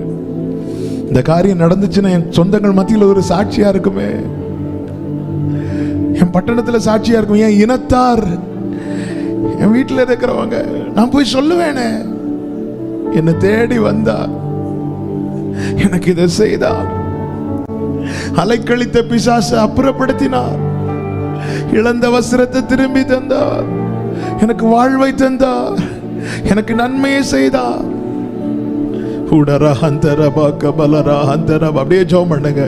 உங்க இருதயத்தை இப்ப ஊற்றுங்க, ஊற்றுங்க. ஆண்டவரே, நான் ஒவ்வொரு வருஷமா எதிர்பார்த்துட்டு இருந்தேன், நான் சாட்சி சொல்லுவேன், இந்த வருஷம் சொல்லுவேன், இந்த வருஷம் சொல்லுவேன், இந்த வருஷம் சொல்லுவேன். என்னை சாட்சியாய் நிறுத்த உங்களால மட்டும்தான் கூடும். என்னை சாட்சியாய் நிறுத்த உம்மால் மாத்திரமே கூடும். உம்மால் மாத்திரம். கர்த்தருடைய சமூகத்தில் கண்ணீரை அந்நாளை போல ஊற்று சகோதரி, அந்நாளை போல ஊற்று சகோதரா. சத்தமிட்டு அழனும் தோணுச்சுன்னா இப்ப சத்தமிட்டு அழு. யாரையும் பார்க்காத, எதையும் பார்க்காத, உன்னை கொண்டு வந்து அவர் சமூகத்தில் உட்கார வச்சு உன்னோடு பேசி இருக்கிறார். தேவ சமூகத்தில் கண்ணீரோடு இன்னைக்கு நீ கேட்கிற விண்ணப்பம், அன்னைக்கு ஏலியை கொண்டு சொன்னாரே, நீ விண்ணப்பித்தபடி, நீ கேட்டபடி உனக்கு ஆகிட்டு என்று. சமாதானத்தோட போ. நீ இஸ்ரவேலின் தேவனிடத்தில் கேட்ட உன் விண்ணப்பத்தின்படி அவர் உனக்கு கட்டளையிடுவாராக என்று ஏலி சொன்னது போல, இன்னைக்கு இயேசு கிறிஸ்துவின் நாமத்தில் யார் யார் கண்ணீரோடு உங்கள் காரியங்களை, விண்ணப்பங்களை வைத்துக் கொண்டிருக்கிறீர்களோ, உங்களுக்கு சாட்சியாவதற்காக நீ கேட்ட உன் விண்ணப்பத்தின்படி அவர் உனக்கு கட்டளையிடுவாராக. ஜெபம் பண்ணு, ஆண்டவர்ட்ட ஜெபம் பண்ணு. Leka bahatara baba, odara balaka baba, hantare la radana, yela radana lara.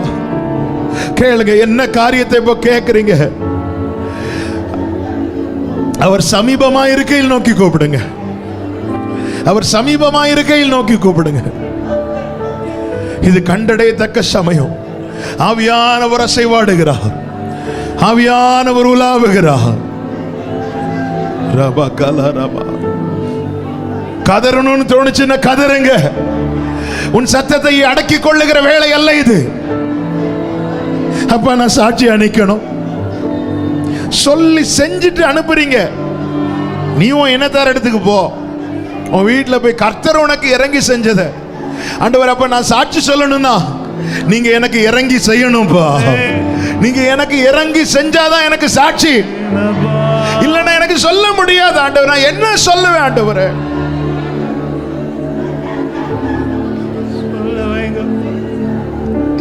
இறங்கி செய்யுங்க.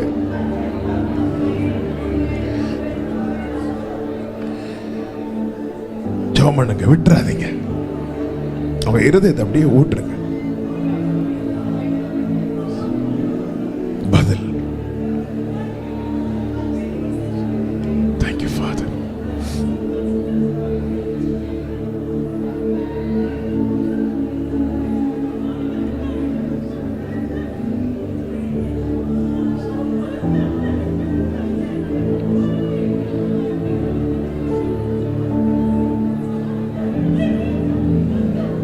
நீங்க இறங்கி செஞ்சாதான் சொல்ல முடியும்.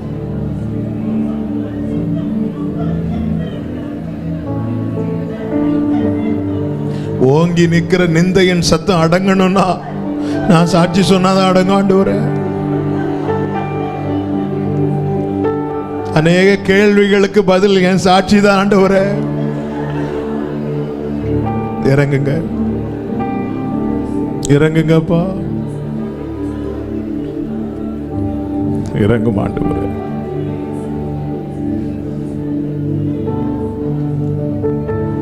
இறங்கும், இறங்கும்,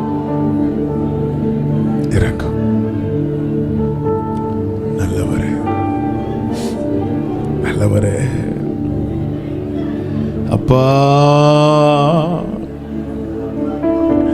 அப்பா, அப்பா,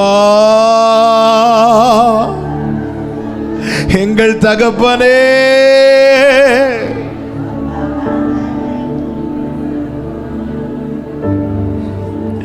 அப்பா, எங்கள் தகப்பனே,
என் கண்ணீருக்கு பதில் தருவார்,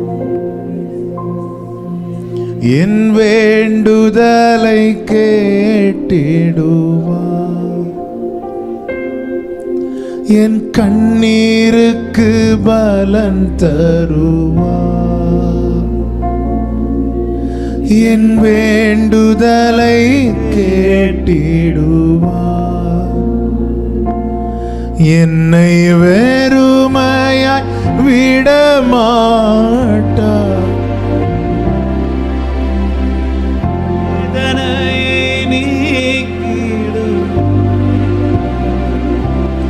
Jesus.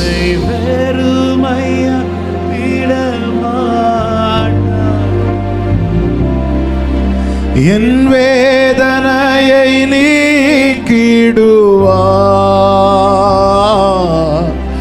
என் கண்ணீருக்கு பலன் தரும். அப்பா வேண்டுதலை ஏசப்பா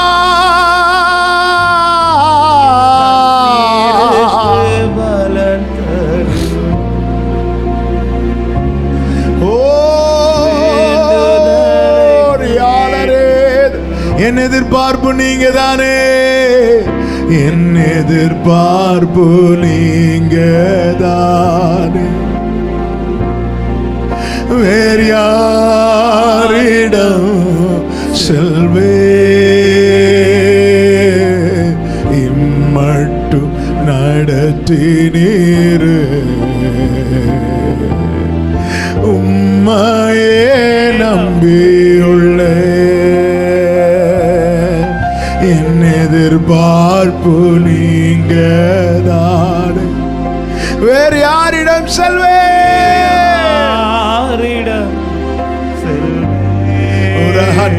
ஆராதனரே நடத்தினீரே, ஓ என் எதிர்பார்ப்பு நீங்க தானே,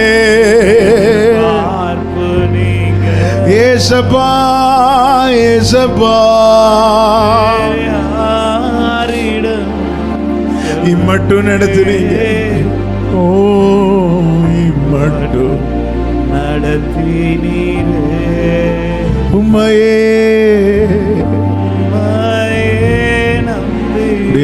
ரெண்டு கைகளை உயர்த்தி நம்புவே, சொல்லுங்க ஏசப்பா, நீங்க இறங்கி செஞ்சாதான் எனக்கு சாட்சி, நான் சாட்சி சொல்லணும்னா நீங்க எனக்கு இறங்கினா மட்டும்தான் முடியும்,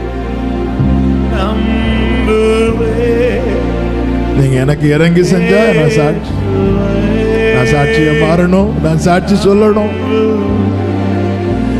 சாட்சியா மாறணும், என் பிள்ளைங்க வாழ்க்கை சாட்சியா மாறணும்னு ஜெபிக்கிற அன்பு சகோதரா, என் வாழ்க்கை சாட்சியா மாறணும்னு ஜெபிக்கிற சகோதரா சகோதரி, இன்று நீ தேவனிடத்தில் கேட்ட விண்ணப்பத்தின்படியே அவர் உனக்கு கட்டளையிடுவாராக என்று மனதார உங்களை வாழ்த்துகிறேன், மனதார இருதயத்தின் ஆழத்தில் இருந்து மனப்பூர்வமாய் உங்களை வாழ்த்துகிறேன், இயேசு கிறிஸ்துவின் நாமத்தில் அப்படியே நடப்பதாக.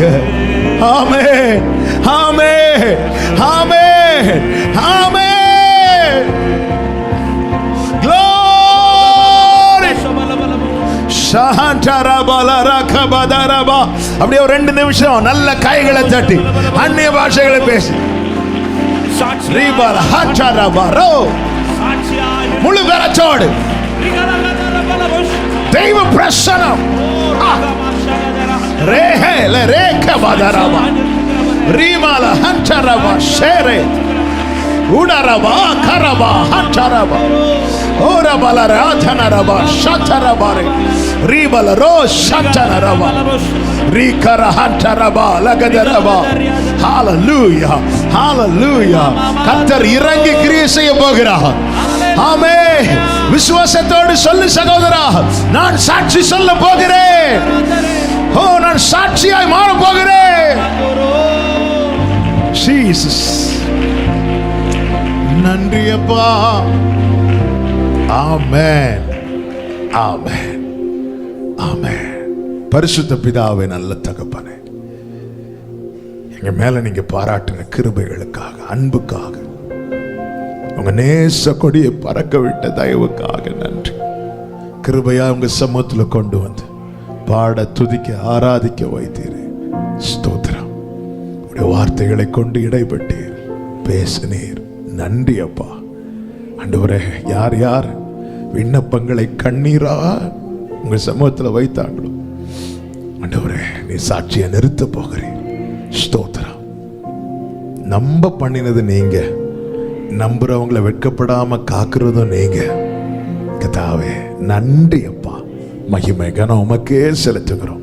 உடைய பிள்ளைகளை சமாதானத்தோடு அனுப்பும் இயேசு கிறிஸ்துவின் நாமத்தில் பிதாவே, ஆமீன். சேர்ந்து சொல்லுவோம். என் ஆத்துமாவே கர்த்தரை ஸ்தோத்திரி, என் முழு உள்ளமே அவருடைய பரிசுத்த நாமத்தை ஸ்தோத்திரி. என் ஆத்துமாவே கர்த்தரை ஸ்தோத்திரி, கர்த்தர் செய்த சகல உபகாரங்களை மறவாதே. ஆமென். நம்முடைய கர்த்தராகிய இயேசு கிறிஸ்துவின் கிருபையும், பிதாவாகிய தேவனுடைய அன்பும், பரிசுத்த ஆவியானவருடைய ஐக்கியமும் சிநேகமும் பாதுகாவலும் நம் அனைவரோடும், எல்லா பரிசுத்தவான்களோடு கூட கர்த்தருடைய வருகை மட்டும் தங்கி இருப்பதாக. ஆமென். ஹல்லேலூயா.